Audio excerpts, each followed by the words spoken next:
¡Hey! ¿Qué hay, viajeros?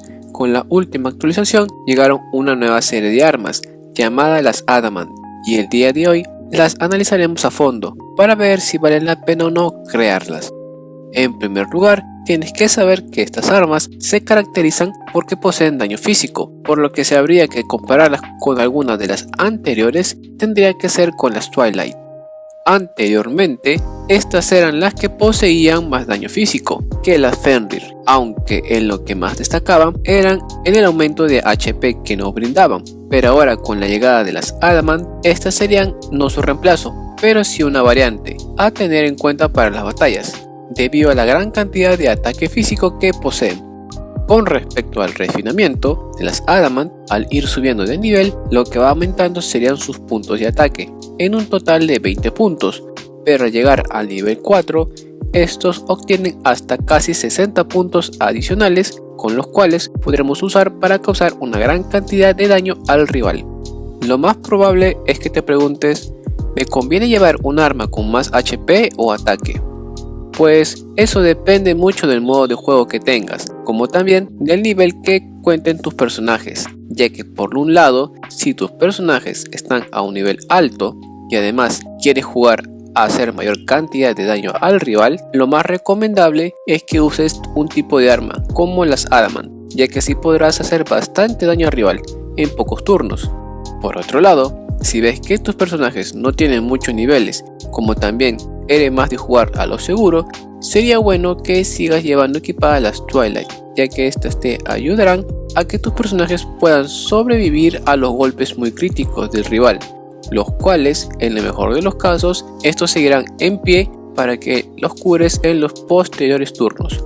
Aunque he de mencionar que habrá varias situaciones en donde vas a necesitar aumentar el HP de tus personajes en vez del ataque, para poder afrontar ciertos tipos de retos.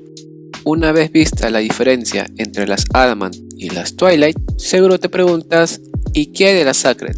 Pues, por el momento, estas siguen siendo las armas más balanceadas del juego, ya que poseen buen daño físico como mágico, y además nos brindan SP, por lo que puedes usarla para cualquier situación, pero debo resaltar que las Adamant poseen hasta 5 puntos adicionales con respecto al daño mágico. Quizás el número no resalta mucho, pero cuando lo usamos en combate se puede ver una gran diferencia de potencia de daño, el cual puede ser crucial para uno que otro combate, sobre todo los de la arena, en donde necesitamos llevar las mejores armas y armaduras para poder derrotar al campeón. Aparte de ello, debo recordarles que dentro del Coliseo, toda mejora que se realiza a las armas se pierda, a menos que los tengamos a nivel 4. Tienes que saber que este tipo de arma lo puedes usar en cualquier personaje, pero va a depender mucho del contexto de la batalla, ya que lo habitual es que lo lleven equipados los personajes que hacen más daño físico, pero eso no implica que los que hacen daño mágico, como las bailarinas o los magos, no las lleven equipadas, ya que como mencioné previamente, estas cuentan con más puntos de ataque mágico que las Sacred, con los cuales podrás causarle más daño al rival. Un claro ejemplo de ello sería cuando nos enfrentamos al NPC del Battle Tested de la ciudad de Clearbrook, el cual es débil a daño de viento y tomo. Lo normal es que lleves equipada la Sacred para hacerle más daño mágico con respecto al daño elemental de viento, pero si llevas equipadas las Adamant podrás hacerle mayor daño en menor cantidad de tiempo. Ahora, con respecto a los materiales para poder crear estas armas, los vas a poder encontrar en toda la ciudad de Grandport.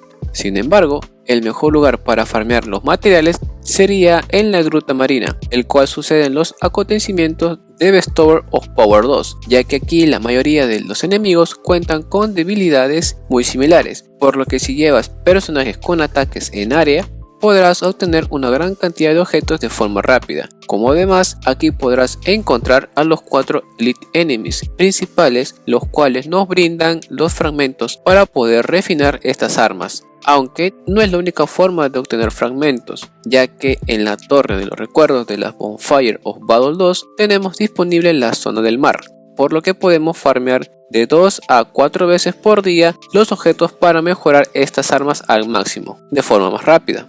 Con todo lo visto, seguro te preguntarás, ¿vale la pena crearlas?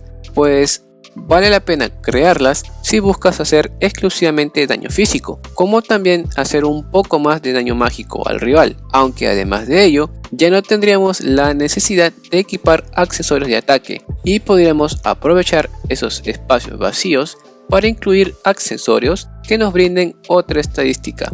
Además, sería bueno intentar crear una arma de cada serie, ya que en el apartado de Fizz, al crear nuevas armas y armaduras, nos dan gemas como recompensa, así que no estaría mal hacerse con unas cuantas. Y bueno, eso fue todo respecto a las nuevas armas Adamant, y me gustaría saber qué opinan respecto a ellas. ¿Creen que vale la pena crearlas para cambiar a las anteriores o prefieren seguir con la Sacred o alguna otra arma antigua? Los leo en la caja de comentarios. En la descripción del vídeo les dejo los links del Discord del canal junto a mis otras redes sociales, además de uno que otro video relacionado a este tema. Si te gustó el vídeo, no te olvides de dejar tu like, compartirlo en las redes sociales y de suscribirte al canal. Nos vemos muy pronto con más contenido de The Octopath Traveler. Bye. See ya.